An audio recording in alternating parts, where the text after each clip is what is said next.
பொதுவுடைமை இயக்கத்தினரால் தோழர் என்றும் எங்கள் எல்லோராலும் அன்போடு ஐயா என்றும் அழைக்கக்கூடிய தோழர் நல்லக்கண்ணு ஐயா அவர்கள் ஒரு மகத்தான ஆளுமை. இந்திய ஜனநாயகம் உலகத்தின் மாபெரும் ஜனநாயகம். அந்த உலகத்தின் மாபெரும் ஜனநாயகம் ஒரு வெற்றி வியாபார களமாக மாறிப்போன இந்த காலத்தில் ஒரு நிகரற்ற நேர்மைக்கும் எளிமைக்கும் பொது வாழ்வில் சொந்தக்காரராக திகழ்ந்த தோழர் நல்லக்கண்ணு ஐயா அவர்கள் இன்றைய இளைஞர்களுக்கு ஒரு மாபெரும் வழிகாட்டியாகும்.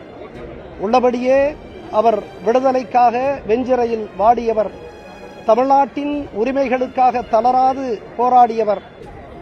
85 வயதை கடந்த நிலையிலும் தாமிரபரணி ஆற்றுப்படுகையில் மணல் கொள்ளை மாளாது நடப்பதற்கு எதிராக அவரே வழக்கு தொடர்ந்தவர், வாதிட்டவர். நான் மதுரை மாவட்டத்தினுடைய கலெக்டராக இருந்த பொழுதும் உயர்நீதிமன்றத்தினுடைய சட்ட ஆணையராக இருந்து கிரானைட் மாஃபியாக்களுக்கு எதிராக நான் நிலைப்பாடுகளை எடுத்த பொழுதெல்லாம் இந்த மகத்தான ஆளுமை என்னை தொடர்பு கொண்டு எனக்கு ஆதரவாக நின்றவர். அவரோடு பழகிய நாட்கள் இனிமையான ஒப்பற்ற நாட்கள். எனவே இன்றைக்கு கால பெருவழியில் அவர் மறைந்திருக்கலாம், ஆனால் தமிழர்களினுடைய நெஞ்ச கூட்டுக்கள் அவர் நிறைந்திருக்கிறார். அவருக்கு தமிழர்களினுடைய சார்பாக, எங்கள் இயக்கத்தினுடைய சார்பாக வீர அஞ்சலியை தெரிவித்துக் கொள்கிறோம். ஐயா நல்லக்கண்ணு அவர்களுக்கு காவிரி ஆறு பாதுகாப்பு இயக்கத்தின் சார்பாக எங்களுடைய வீர வணக்கத்தை தெரிவித்துக் கொள்கிறோம். ஐயாவுடைய இறுதி காலம் முழுக்க தாமிரபரணி ஆறு அவர் பிறந்த ஊர் காப்பாற்றினார்.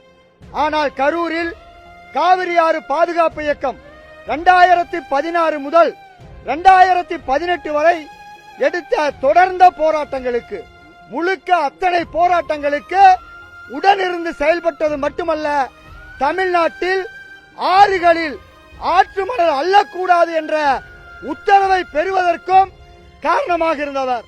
தமிழ்நாட்டினுடைய மணல் தேவையை ஆற்று மணலுக்கு மாற்றாக வெளிநாட்டிலிருந்து இறக்குமதி செய்யக்கூடிய இயற்கை ஆற்று மணலை இறக்குமதி செய்ய வேண்டும் என்று காலம் முழுக்க சொல்லிக் கொண்டிருந்தவர்.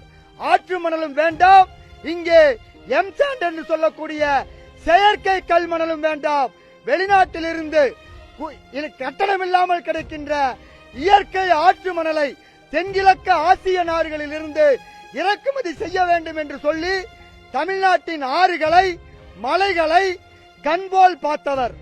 தன்னுடைய இயக்கத்தை பார்த்தது போல் தமிழ்நாட்டின் ஆறுகளை மலைகளை பார்த்து காலமெல்லாம் இயற்கை விரும்பியாக இருந்து இயற்கையை நேசிக்கக்கூடிய அத்தனை பேரும் தன்னுடைய உணர்வோடு இணைத்தவர். அவருடைய வழியில் தமிழ்நாட்டினுடைய ஆற்று மணல் கொள்ளையும் மலைகளை அழிப்பையும் தடுத்து நிறுத்துவோம். தமிழ்நாட்டின் மணல் தேவைக்கு வெளிநாட்டில் இருந்து இயற்கை ஆற்று மணல் இறக்குமதி செய்வதை அவருக்கான நினைவாக செயல்படுத்துவோம். முகிலன், ஒருங்கிணைப்பாளர், தமிழ்நாடு சுற்றுச்சூழல் பாதுகாப்பு இயக்கம்.